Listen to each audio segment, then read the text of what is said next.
பூவுக்குள் ஒளிந்திருக்கும் கனிக்கூட்டம் ஒரு அதிசயம்.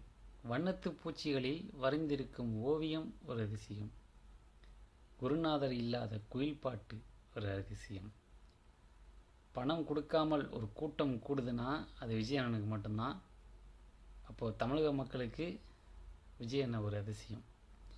வைரமுத்து ஐயா அவர்களுடைய பாடலை நாஞ்சில் சம்பத்தண்ணன் அவர்கள் தந்தி தொலைக்காட்சியில் மக்கள் மன்றத்தில் சொல்லியிருக்காரு.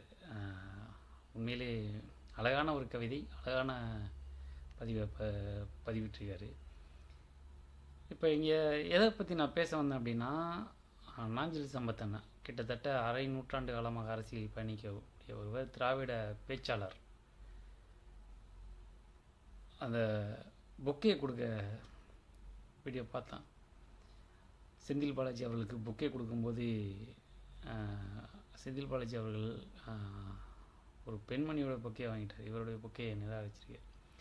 அது ஏன்னா அரை நூற்றாண்டு காலமாக அரசியல் பயணிக்கக்கூடிய ஒருவர், மூத்த அரசியல்வாதி, பேச்சாளரும் கூட.